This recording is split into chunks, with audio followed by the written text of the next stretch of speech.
Now, this question I've created is based on an FRQ that was published a few years ago. It's a very interesting one because it starts off with simple stoichiometry, then moves up to equilibrium, and then gets into thermodynamics, entropy, and enthalpy.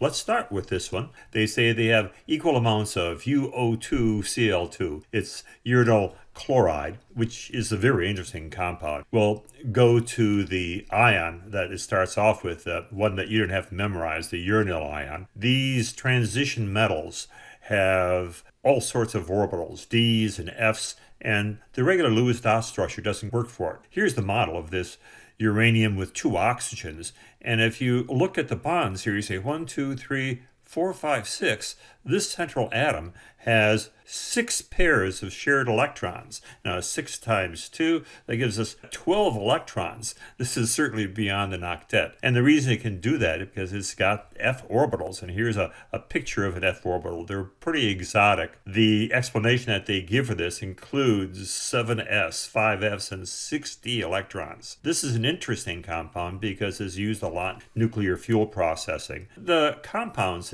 involve a mineral. This is one that was used by Marie Curie to isolate radium from. It can be found all over the world. You've got the Congo, you've got Canada, you've got the US, Connecticut, Maine, New Hampshire. It's a radioactive mineral, and it can be processed to get these oxides. Originally, some of the stuff was used to make, surprisingly, something called uranium glass.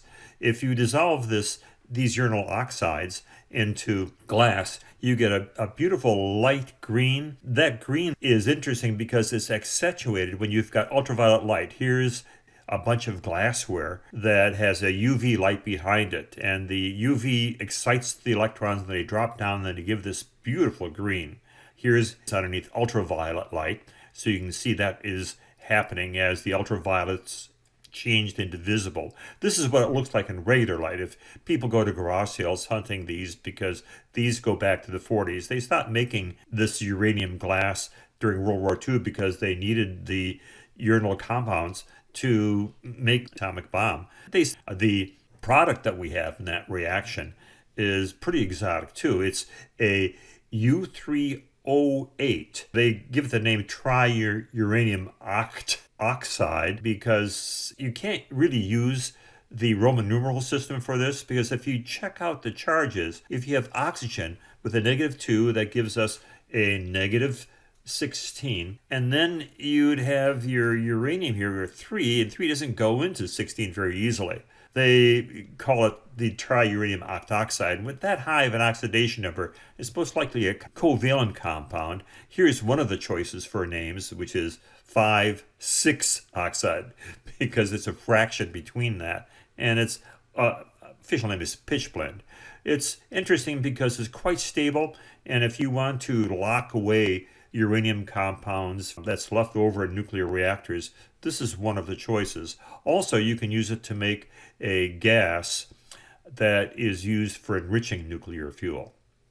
The compounds involved in this problem are very, very interesting. Well, let's go. We've got this in a rigid 1.5 liter flask. We've got a temperature, 351 degrees Celsius, and a partial pressure, this is important, of each gas is initially 2 atmospheres. Each gas that they're talking about are the reactants. So we're starting off with 2 atmospheres of the uranyl chloride and 2 atmospheres of oxygen. And then they're dumped in and the reaction takes place.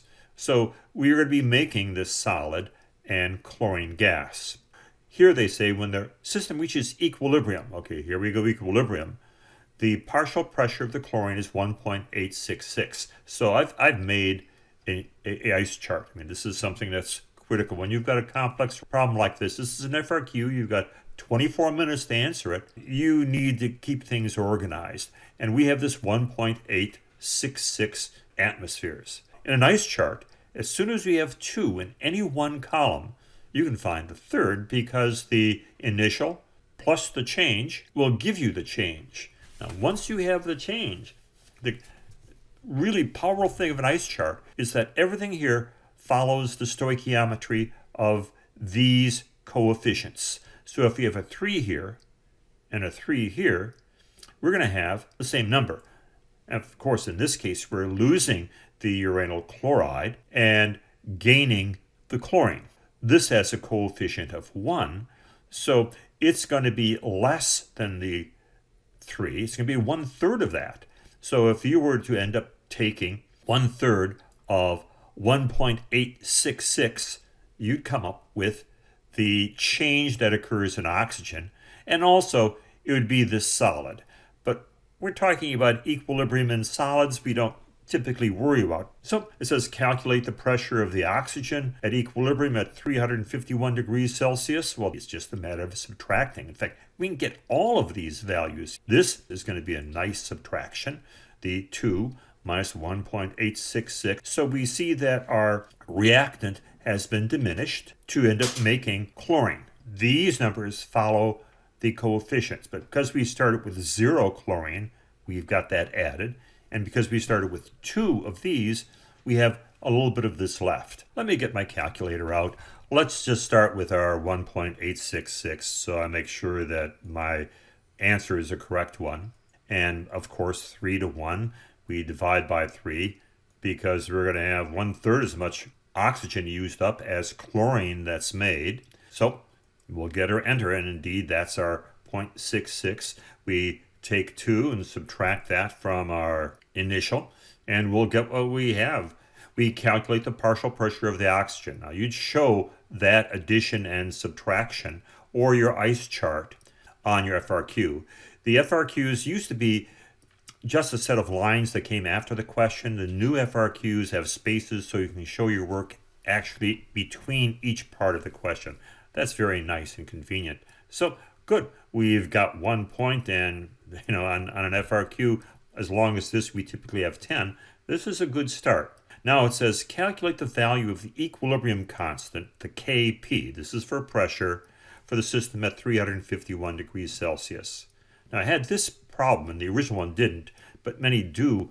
If they'd ask you for the equilibrium constant expression, you would take the products over the reactants. You would not include the solid because the solids concentrations don't significantly change, or they don't change in a reaction. So the only things that are going to affect their equilibrium are things which have changes in concentration, and pressure is a change in concentration. Because they wanted the Kp, we use parentheses, and these parentheses are supposed to be in the atmospheres. That's what the Kp is designed for. If you use brackets, concentration brackets, and you wrote that down, they'd have to mark you wrong. So that's one of the things to keep in mind. P parentheses, concentration brackets. Well, we'll have to do this calculation, and we've got all the data that we need. We've got the pressures of each one of these. So calculator time again, I'll bring it back up. And what we'll do is we're going to make sure that we take the products, what's produced here at equilibrium, and I'll put that 1.866, and I'd carry it out to as many significant digits as I have, which is here. And then we've got to raise that to the 3rd power. Now be a bit careful when you write this, because if you just continue writing, that exponent will be there. And we're going to divide that, divided by here, 0.134. And we're going to raise that to the 3rd power also, and then again move along. Now be very careful. Even though this shows multiplication on a calculator, things go from left to right. So if you put in times the pressure of the oxygen, you're going to get it wrong. It's going to divide these two and then multiply your answer. So either you use parentheses, or I prefer just to keep on dividing by everything in the denominator, and I'll just pull up my answer that I got from before, the equilibrium concentration, and put it in there. When you work on these FRQs, use the calculator that you're going to use on the AP exam, because you want to make sure that you know how to operate it efficiently. That extra finesse that you have because of the practice of using your calculator is certainly going to be important. Rather than typing in the 1.378, I see it's up there as my last answer, so I'm going to type that in. Just put in my enter and see what the result I get is. This is not going to be the same result that you get, because the questions I've got on the classroom web page are a little bit different than this in terms of numbers, but here we've got our number, and that's the answer for this Kp. But before I write it down, let's see if it makes sense. We see that we start off with a 2 and a 2 as our reactants. And in the end, we get a 0.134, a 1378, and the 1.866. So we're making a lot of product, and we're using up almost all the reactants. That indicates a large K. And indeed, we've got a K that's greater than 1. If our value for K was less than 1, we'd expect very, very few products and our reactants to be predominating things. So this answer makes sense. We can write that down as 1,960. No units. The Kp is understood to have had atmospheres used for it, and we just leave it as that, unitless. Let's keep on moving on, because here we went from simple stoichiometry in moles and pressure. We could have done this in moles. In fact, I'm surprised they didn't ask us for the number of moles in this 1.5 liter container. That's a PV equals nRT problem that very often you see embedded in questions. But let's go on to this, because here's where we get to our thermodynamic, the Gibbs free energy change. This tells us how much energy we can actually get from this reaction. Calculate the delta G. This is where we'll pull up and get to the equation sheet. We've got a section on thermodynamics, and it's got Q, it's got S, it's got entropy, it's got, Gibbs free energy. Here we've got a bunch of equations on Gibbs free energy. This is if you know the enthalpy, entropy, and temperature. And this is if you know K, the equilibrium constant, and here it is. It's pretty simple. The change in Gibbs free energy in this reaction is equal to negative RT ln K. You can probably remember that, but a quick flip back is not be that much of a problem. What is a problem is R. You have a bunch of choices for R. This R is used in gas laws, and they give you 3 possible choices. Now you might think that because we're dealing with atmospheres, you'd pick this one, but you're wrong. We're looking for the Gibbs free energy, and that's energy. That tells us how this reaction is going to progress, forward or backwards, and that's where we have to use the energy version of the constant. If we were perfectly metric and used kilopascals and such, we would have just one R, but because we keep mixing things up with atmospheres, which is not perfectly metric, we have a number of different R's. And this R, 8.314, now important here, joules per mole Kelvin. Now, when we do this multiplication, we're going to be multiplying R times T. So that's going to get rid of the Kelvin. So our answer is going to be in joules per mole of the reaction. We're going to use this 8.314. Now, back to our problem. Here we go. Calculate. And here's the equation. Now, I'd write it out. Anything that you type in a calculator, you show your work as. And I'd include this equation. And then now, since we've got this equation, we can just simply substitute. Another trick is the K Kelvin. That's where we have to make sure that we change that 351 degrees Celsius into Kelvin by adding to 273. That's got to be automatic. Celsius is rarely used in any of these quantitative calculations. Here's our calculator. Oh, look, we even have one of the answers that we're going to be using. Don't forget this negative sign. It's critical. With delta G, delta H, delta S, sign is absolutely important. It's very, very easy to mix up signs. So make sure you remember that negative RT, and I'm going to put that in right now. I'm going to say negative, and then my R is going to be the 8.314. Joules, remember that this is joules, and I can just put my parentheses, 351 plus 273. Be a pity to get this wrong because you forgot to change it into Kelvin. That now is Kelvin. They'll cancel out our Kelvin units. And then I'd multiply that times natural log of 1960. We have a negative value. We have way more significant digits than we need. Typically, delta G is done in kilojoules because delta H is done in kilojoules. So I would, just to make this answer easier to write out, divide it by 1,000. So that changes it into kilojoules. And here it is, 39.3 kilojoules per mole of reaction.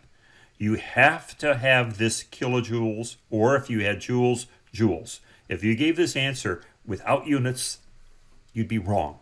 Sorry. That's the way it goes. Because with delta G and delta H, there's ambiguity in answers. They can be given in joules. They can be given in kilojoules. So you have to show the grader that you've got the right value. And if you would put down 39,300 joules, the answer would be correct. Ideally, you'd write down per mole of reaction. What that means is that you use the moles that are listed in the coefficients of the reaction.